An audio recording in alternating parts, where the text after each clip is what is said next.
Hello folks, here at actually there's like a pool here, and there's a really cool water slide up there which is super neat, and it actually goes into a pond, and I will be showing you guys hopefully video of me on that soon, because that was really fun. I did it the other night before the thunderstorm, and that was just awesome. But right now I'm showing you something that's not so awesome, and it's kind of sad, but that should be I guess should be shown, at least just to sort of get the word out, because not a lot of people know about this. Although that said, it's funny, everyone I've talked to here, you know, the people in the mountain biking, in like horseback riding, kayaking, everything, they all know about this, and you know, not all of them are tree experts, but they know about this, and it is the Hemlock woolly Adelgid, commonly known as HWA, and this is something that's really sad, and it has been well, what is it? Okay, it's an insect that has, I believe it was discovered in the 50s, the early 50s, I think, in around Richmond, Virginia.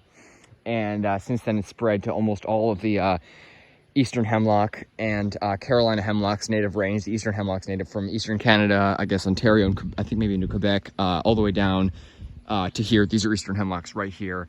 And south of here, I think into North Georgia. And then there's the Carolina hemlock, which is native to a much smaller area just here in the Smoky Mountains, and up into, I think, maybe southwestern Virginia, which is also part of the Smoky Mountains. But yeah, these are all eastern hemlock. I haven't seen any Carolina hemlock that I'm aware of, but the Hemlock woolly Adelgid, like I said, discovered near Richmond, has spread so much, and basically every tree here has been affected by it, is dying or dead, and it's really tragic because these are conifers, they're evergreen, and besides them being stunning and majestic, and it's not just my words, if you look at the guidebooks, this is one of the things people refer to, like the lacy look of the hemlock. People love them, they're beautiful trees, but they also play an integral role in the ecosystems which they inhabit.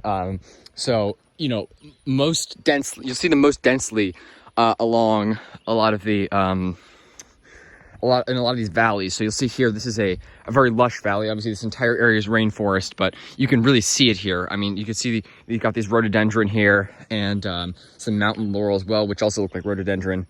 But these are rhododendron. You can see they're actually in bloom right now, and beautiful flowers, and you can see them just go up onto that hill. It's just, I mean, it's just stunning, and you've got the moss covering the trees.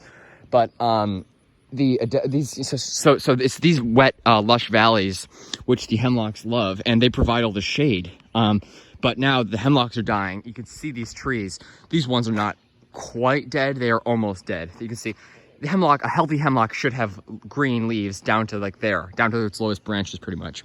These have all these dead branches, so you can see the Adelgid is just spreading up the trunk, and what it does is it lays the eggs on the leaves, and I'll show you in a second what the eggs look like. They're actually these white specks. They look like I don't know how to describe them. They look like a fungus, actually. Yeah, they're like a white fungus. They're like microscopic, and apparently you can see them floating by in the air sometimes, I guess, once they hatch.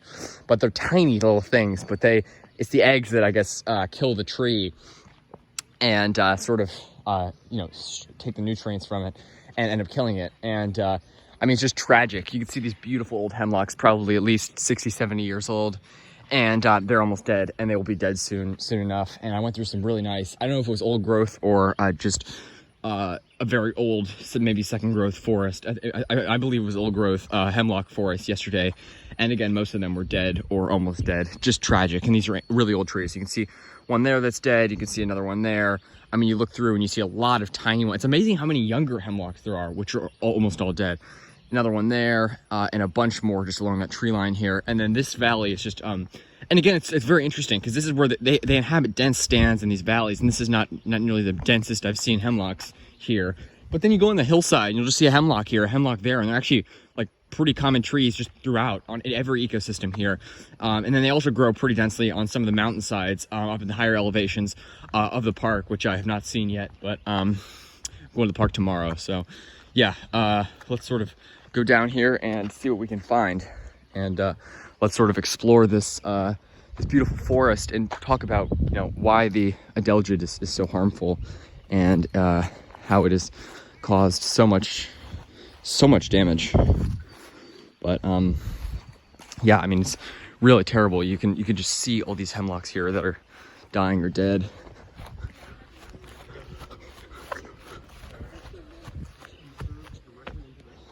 So here, sorry about that. Here we are.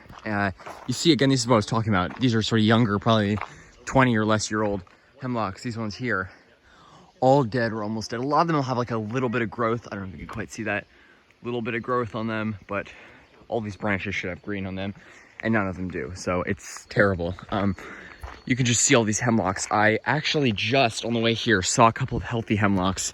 I'm gonna go give them a closer investigation and see maybe if somehow they don't have the Adelgid, because what scientists are hoping for is that the trees will sort of get a natural resistance to the hemlock, as they're also hoping for the Fraser firs, which have also 95% of them been killed in the national park.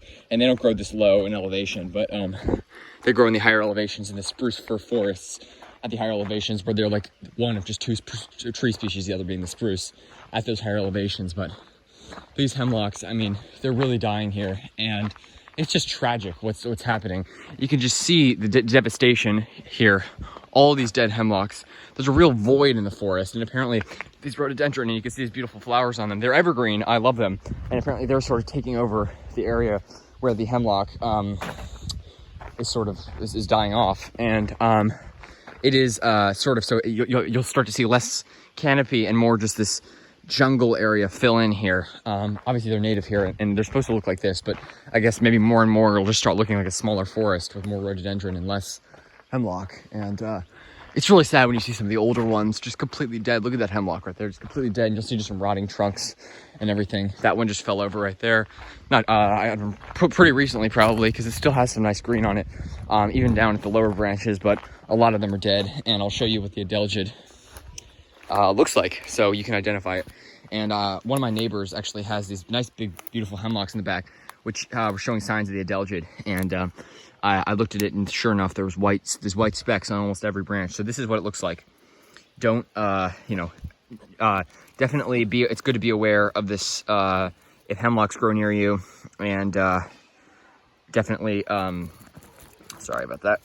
Definitely have some awareness about this and what it looks like. It looks like this sort of white fungus, but indeed it's actually insect eggs of the hemlock woolly Adelgid, and they just grow in these white specks along the leaf margins, along the I guess where the leaves meet the branches. And yeah, they look like that. They're tiny things. I mean, they can be hard to spot from a distance, but you can see them on those leaves there. You can see they look like white specks. And also what you'll see is this is not the Adelgid. You'll see just like fungus and stuff starting to grow, and lichens starting to grow on the trees as they die, because decomposing trees are a good habitat for lichens. Obviously it is a rainforest, so you'll see some trees like this is not a hemlock here, which just naturally have this moss growing on them, and it's beautiful. But obviously some of these hemlocks will start to get, like this one here, will start to just have all sorts of lichens and stuff. It's mostly the lichens, not the moss, that you'll start to see grow once the trees are dying and die. But yeah, that's sort of a little brief explanation of the Adelgid and what it looks like. And I mean, it's just terrible. The Park Service apparently, because you have to basically inject or spray every single tree. Here's another dead one. And then this one, again, this one is still a lot of green on it, but it just shows probably it's spread into here pretty recently, maybe the past 10, 15 years, because this one still's got some nice green on it, but it'll be dead soon, sadly enough. And you can really just see all these dead hemlocks here, including, some really big ones here. It's just tragic what's going on here. And the Park Service, because they have to spray or inject every single tree, they're saving select groves of old growth hemlocks. But a lot of these areas where you just find some of them, or maybe here, like it's outside the National Park Service, this is outside the park boundary, so the Park Service doesn't have any say over this area. They're not doing anything. A lot of people know about it, so there's awareness. That's good, but nobody's doing anything to stop it, because it's so hard. You have to spray every single tree, and I don't blame them. It's hard to protect all these trees, but at the same time, and just how can you just let these die? It's terrible. You look at this tree. It's just half a tree with all the branches gone. Nice holly over there, by the way, American holly. That's a nice species also, but you can see just this beautiful hillside with the rhododendron just going all the way up. It's incredibly lush and gorgeous, and you can really, you can feel just how steamy it is in here. It really is. Obviously it really is. It really feels like a rainforest. And there you go. There's a nice shot of what these horrible dead hemlocks look like. I mean, it's just tragic. Look at that one. That is an ancient hemlock. And again, there's still a little bit of green up there, but obviously it kills it slowly. So it takes up to 4 years, so I've heard, maybe even more. So they kill them slowly. So you'll still see, if you see green at the top, you'll think, oh, well, that tree's still alive. No, it may be alive for now. It's not, don't have hope for it. It will die if it's not treated, which obviously these trees won't be, at least the ones that are almost dead. So I have hope. I am seeing a lot of seedlings coming up and a lot of younger trees.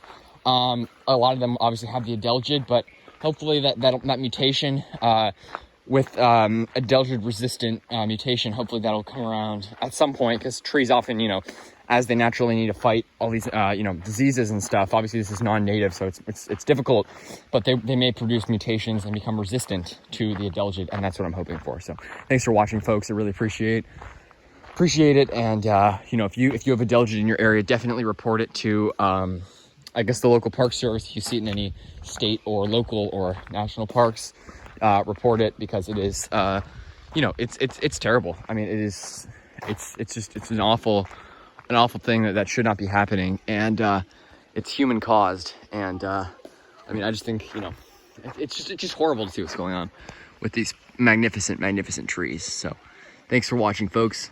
Stay tuned for more videos. Take care. These are eastern hemlocks, Tsuga canadensis, growing here, basically on the western edge of Great Smoky Mountains National Park in the Smoky Mountains. About, I don't know what we are right now, probably in the lower, we're in the valley right now, so this is probably maybe about 1,300, 1,400 feet elevation. Take care, folks.